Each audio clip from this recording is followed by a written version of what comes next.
Allô mes gens, j'espère que vous allez bien. C'est ta première fois de me voir. Je suis né homme, mais de nature transgenre. Alors j'étais au Cameroun, j'étais un peu étouffé. J'étais très étouffé parce que on ne pouvait pas m'accepter tel que je suis. Alors mon rêve a toujours été celui de sortir, aller dans un pays, être moi, comme je suis, la personne que je suis.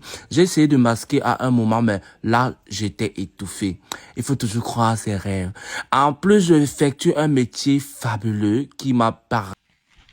La personne que vous voyez là, c'est Lyrus Mutassi. Je sais que beaucoup de gens ils se regardent et disent, mais c'est un garçon ou c'est une fille? C'est bien un garçon qui a accepté de prendre une position de femme. Derrière cette vidéo ou cette photo de Lyrus Mutassi, j'aimerais qu'on tire 3 leçons sur la puissance du travail sur notre comportement. Beaucoup de gens ne savent pas, mais votre métier est capable de vous modifier. Le travail que vous faites a une certaine énergie qui est capable de vous changer complètement. Vous devenez tout autre chose.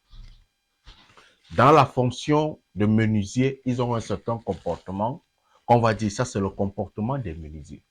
Chez les maçons, il y a un certain comportement qu'on va dire, c'est le comportement des maçons. Chez les chauffeurs de taxi, vous entendez toujours les insultes. Quand quelqu'un devient même chauffeur, il y a un certain comportement. Mais ici, vous allez constater qu'un homme a décidé de faire l'activité des femmes. En fait, les activités qu'on a appelées activités de femmes, et directement, ça a affecté sa morphologie, ça a affecté sa psychologie, ça a affecté pratiquement son mode de vie. Parce qu'aujourd'hui, l'Urus Mutassi ne se comporte plus, ne se considère plus homme, mais se retrouve déjà femme. On utilisait le terme peut-être transgenre. Comment est-ce que ceci est arrivé? Lorsque vous commencez à faire un métier, je vais prendre mon cas, il y a une certaine période, j'ai commencé à faire les coiffures de femmes. J'ai commencé à dresser, faire des trucs comme les ongles, rapprocher des femmes. Il y a un truc, c'est que étant avec des femmes de permanence, j'ai commencé à adopter leur comportement. Pourquoi? Parce que une fille qui va arriver faire la coiffure chez toi, quand elle commence à dire c'est beau, tu trouves ça comment? Toi aussi, pour pouvoir répondre à cette fille, tu vas avoir tendance à répondre avec les manières. Non, ma, c'est beau, ça te va, ça te fait ceci. Avec le temps, en répondant avec le temps, sans toutefois t'en rendre compte, ton environnement de travail commence à t'affecter. Tu vas commencer à tester les vernis sur tes ongles, tu vas commencer à tester les mèches sur tes cheveux, tu vas commencer à faire ceci. Tout doucement, l'esprit du travail commence à t'envahir et devant, tu vas te retrouver que tout ce que tu fais, tu le fais seulement avec les femmes. La nourriture, tu manges avec les femmes. Les sorties avec les femmes. Pourquoi? Parce que les clientes finissent par devenir tes amis. Ici, Lyrus Mutassi, vous allez voir qu'elle a envoyé un message très profond au très fond d'elle. J'adore mon métier de make-up. Et puisque j'adore mon métier de make-up, il faudrait que je puisse gagner de l'argent. Et pour gagner de l'argent, il faudrait que je ressemble à mes clientes. Mais qui font les make-up, ce sont les femmes. Et pour qu'elles puissent ressembler à ces clientes, il y a tous les aspects morphologiques qui devraient ressortir sur elle. Et à ce moment, elle envoie un message à son psychique, je voudrais ressembler à une femme. Et lorsque tu envoies ce message à ton cerveau, le cerveau va te répondre. Le cerveau va commencer à créer des hormones, à développer des hormones pratiquement de femme en toi. Parce que tous les jours, tu penses à ça, tous les jours, tu penses à ça. Chaque fois qu'elle se retrouve dans son métier, elle dit, je me sens pas bien comme garçon. Hein. Les filles, s'ils vont se dire que peut-être, comme je suis un garçon, là, je vais vouloir les mougous, elles ne vont plus venir chez moi. Erreur. Plus tu envoies ce message, plus tu commences à te comporter, la poitrine va commencer à sortir, les fesses vont commencer à sortir, beaucoup de choses vont commencer à se développer sur toi, et petit à petit, tu deviens ce que tu as pensé. Dans la fonction médicale, c'est comme ça. Il y a des esprits, il y a des énergies en pratiquement toutes les choses que nous faisons dans la vie. La leçon dans ceci, c'est que lorsque vous devenez, vous commencez à faire un métier, il faudrait faire la différence de la zone de travail et de vous.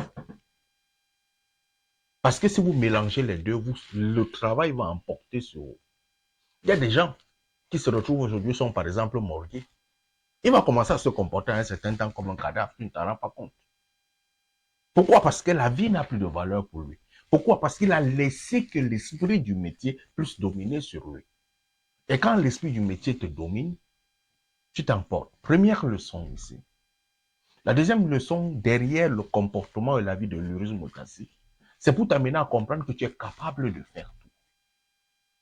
Le changement dans ta vie dépend de toi. Ta beauté dépend de toi. Ton bien-être dépend de toi. Ta santé dépend de toi. Il suffit que tu puisses envoyer les messages à ton cerveau et ton cerveau va te répondre par rapport à ça.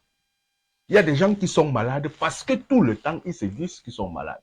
J'envoie le message de la maladie à mon cerveau, j'envoie le message de la maladie à ma psychologie. Plus j'envoie ce message, plus je fais la maladie.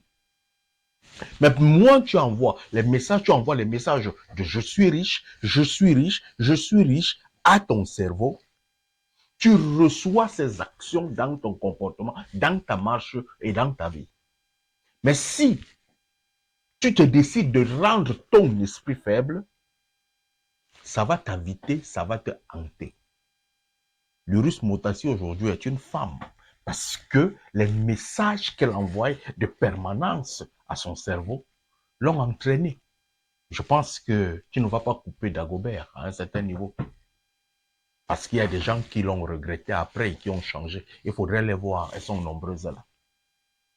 Ne laissons pas le métier nous mener vers la fin, ou sinon transformer notre être et notre physique, mais envoyons des messages de transformation à notre... C'est-à-dire que des messages de transformation positive à notre cerveau pour que cela se réalise dans notre vie. Ta pauvreté dépend certainement de toi. Ta richesse dépend certainement de toi. Ta santé dépend certainement de toi. Quels sont les messages que tu envoies à ton cerveau? Allume ton cerveau, mon frère.